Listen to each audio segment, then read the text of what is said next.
Alrighty. Okay, here we go. Hello, Decide Your Destiny community. It's Carl Spyrides here, back for another exciting episode. And today we've got Elena Applekova, CEO and founder of Mindset to Results. Elena helps business owners up to 30 employees to build sustainable businesses without overwhelm. She also has her own podcast and is an entrepreneur that I am looking forward to finding out a lot of information from. She prioritizes not only your professional results, but also your overall well-being and fulfillment, which is something that we can all learn more about as business owners. And she's got a unique accent that I'd love everyone to try and guess in the first few seconds, just like people can try and guess my last name, how to pronounce it, but it is a tricky one. But yeah, Elena, would you like to let us know a little bit more about where you're from and where you are living now? Hi everyone.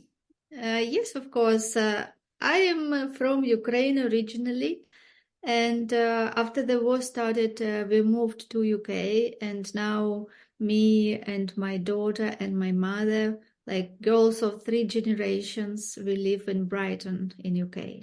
Oh, beautiful, beautiful. And so you've been there for three years, did you say? No, we are here in Brighton less than 2 years. Less than 2 years. Wow, wow. Okay, so it's how has it been adjusting to living in UK?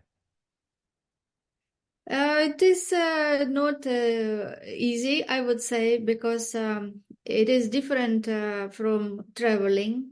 It is Yes. very different experience. One thing that when you travel and you know that you can come home anytime, and another way it is when you have to move because the airport nearby was bombed and you just have to save your family and take care of your daughter, your mother, and move to a new country and start everything from scratch.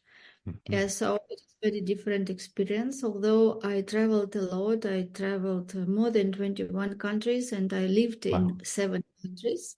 Wow. But this time it was really very hard. Yeah, very hard because it just was like starting new life. Yeah, it is totally Mhm. different experience for me and my family.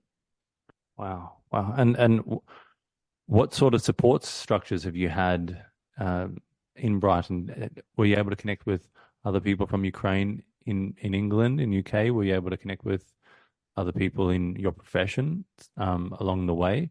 Like, how did you get started again when you moved to the UK? The way how to move to UK was not just also easy because in order to get visa, we had to have the sponsor who would invite us to come to UK. So we found the sponsor, and it was an amazing family. And they offered us initially accommodations. They had a separate cottage, and we've lived there for a few months. And then we just found a place in Brighton, and we rented house here, and we moved. So now we are on our own. And I opened the company. I started podcasts. So I am always active, and I focus on not circumstances and not on facts and not on different challenges, but I am goal-oriented person, and I set the goals, and I always think what is good in every situation because I know about the law of the opposites. And if there is something negative, Beautiful. So personal growth has been something very, very important to you. yes, yes, I don't know even where I would be today if not this knowledge which I found, and but I didn't have this knowledge because I grew up in the Soviet Union, former Soviet Union. It was very different, a very different system and a very different mentality.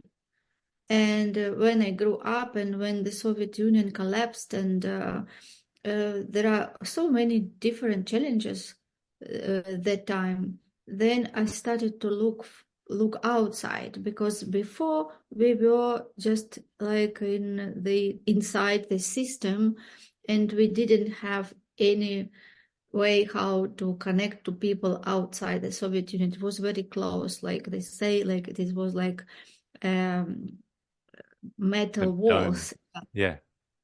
Yeah, so after that collapsed, it was very new things for me, and personal development, something that I really found. I was searching for it because before I had my two master degrees, and I always was searching for knowledge, and I was thinking that I have to study, I have to learn, because this is only me who can help myself and my family.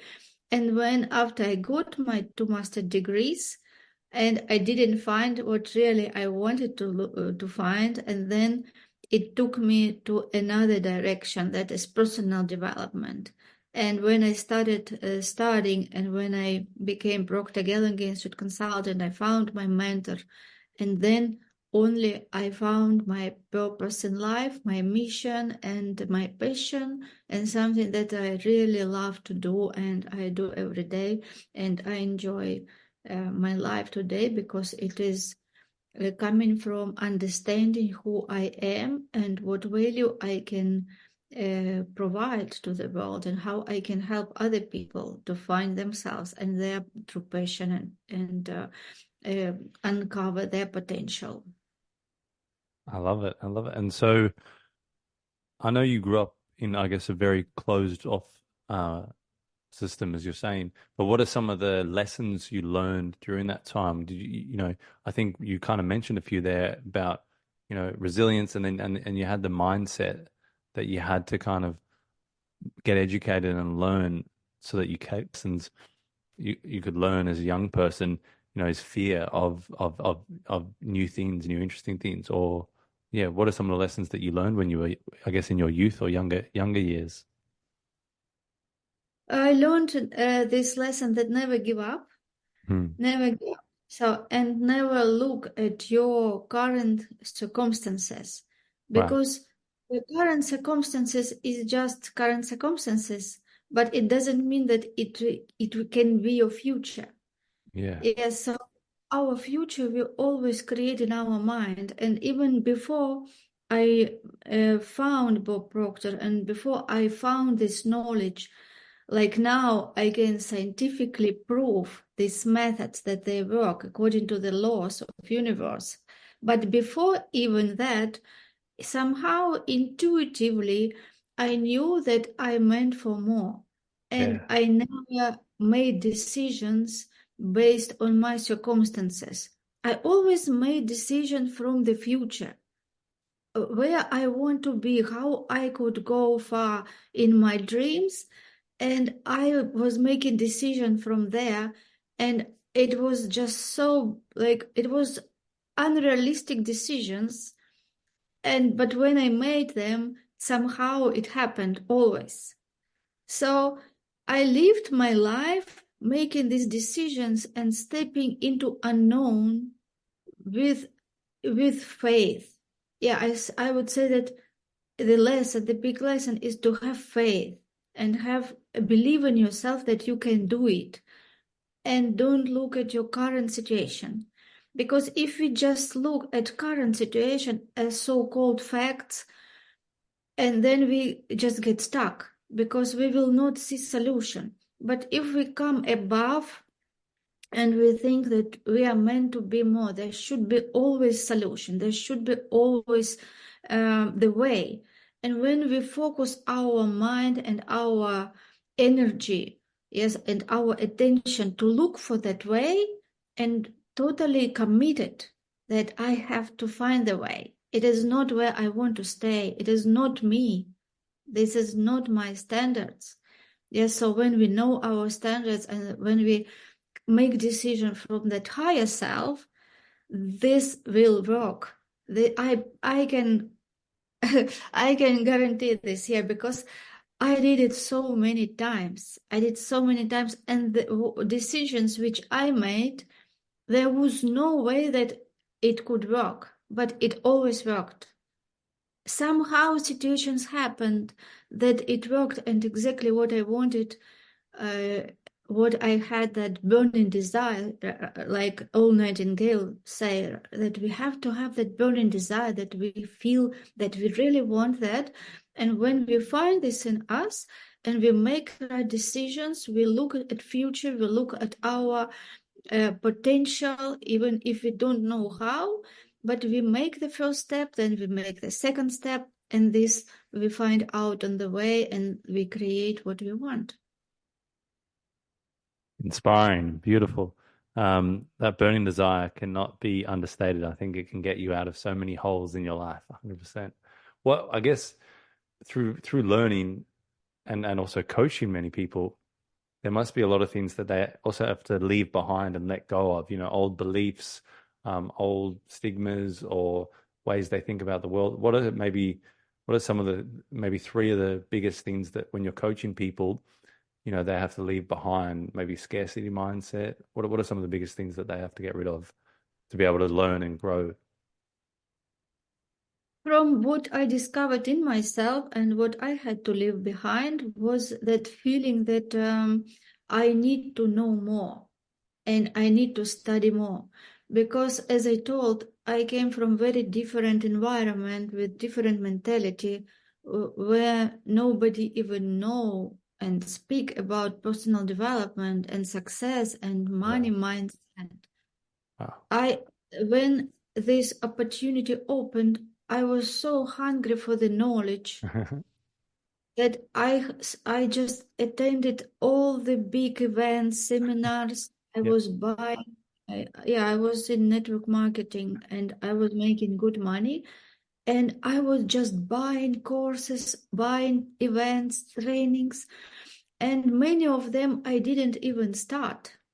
But I had that paradigm in me that I need to have them.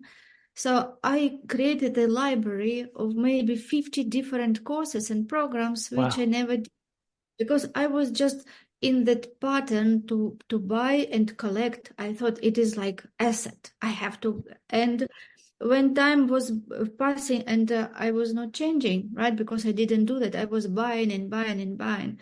So for me, I understood that that was a pattern of thinking that maybe I'm not enough, that I need more knowledge and I need more study. And that how I had to stop it and say myself that I am enough. I already have so much knowledge.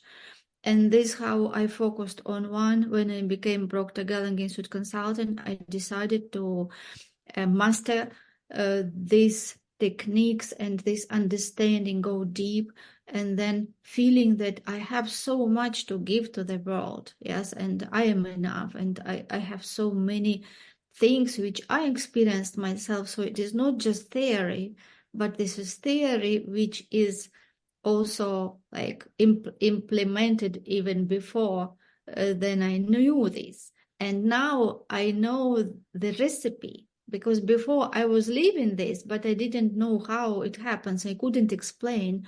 And now I know exactly the science. Yes, the science of this, how to create success, how to eliminate all these limiting beliefs, how to set a big goal, find your passion in life. So now I can help people to find their passion, and I know exactly the process. And this is what helps me so excited. Beautiful. So, and I love what you shared there, Elena, how sometimes we go, we're on the shallows of the water and we go wide and we pick up many, many things and pick up many coaches but we don't go deep to the depths of the ocean and really like, try and grab every bit of information that one person has told us. And I think that's so true. Sometimes that's how our brains are wired and we get so excited and we collect, we become collectors rather than, someone recently shared with me that people are coachable up till the point that it feels comfortable. I think that is Proctor. I think that is Proctor Gallagher quote, Bob Proctor quote somewhere along the lines. But yeah, people are coachable up until that comfort, and then and then they kind of run away and go learn something different. And it's almost like a feedback loop of that feel good. You know, you have a nice bit of chocolate or whatever it is. You know, you have a nice bit of coaching, and someone tells you to feel good. You go, yeah. And then it goes, okay, the hard work. Now we need to go in and pull out the skeletons. And you're like, no, no, no, no, I can't do that. So that's so true. So where did you get started with mindset to results? You know, what was some of your like your clients and the people that you were really wanting to coach? Was it people that were similar to you that had a similar sort of personal growth journey to you, or was it just a problem in the market that you wanted to solve? I decided to work with CEO and entrepreneurs because I think that it is so much is in mindset, and if they have a mindset right, they can be much more successful. And because they have companies, other people who work with them can also have this transformation and more success. So I think that CEOs, entrepreneurs, they play a very important role in the society because they create the places for other people to work, and when they invite other people to come to work with them, they can impact also their lives financially, and also if they created a culture in their company and good environment, it will have big impact to society. Definitely, definitely. And so I saw on LinkedIn some whitewater rafting and some traveling and some sort of things. So what are some of the different, I guess, more fun activities you focus on with businesses? Because like you said, it's the overall well-being and fulfillment. So how do you help CEOs and I guess people that are so driven, how do you help them open up to maybe fun and bonding activities?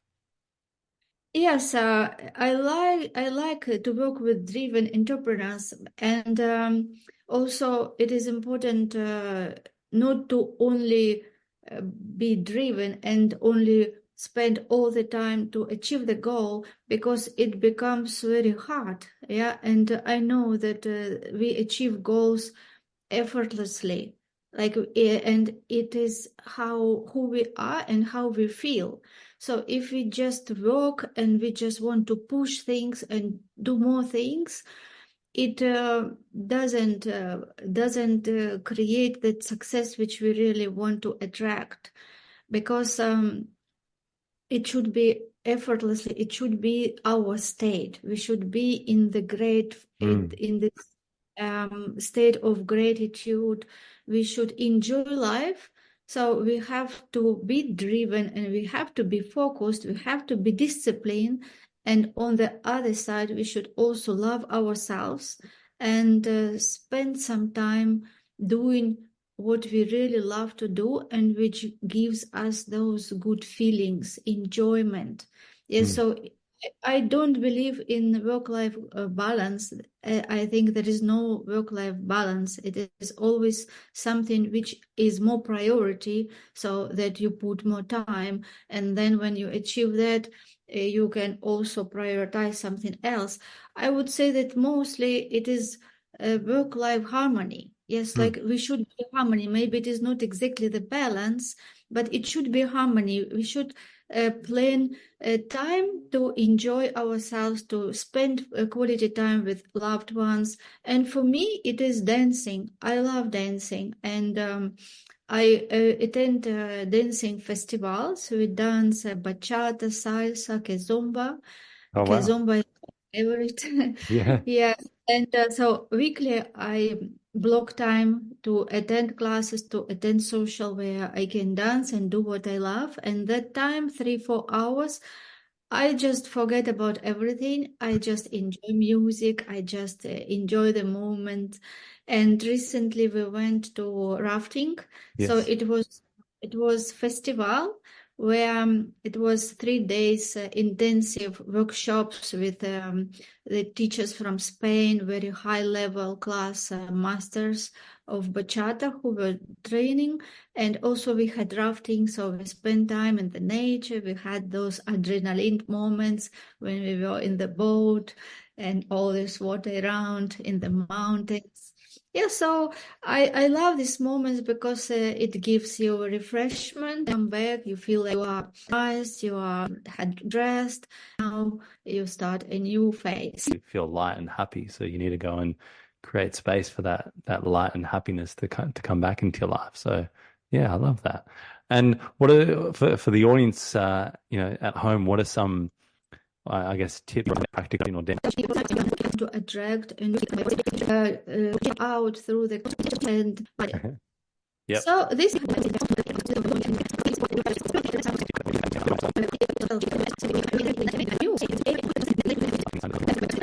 And I guess your podcast as well.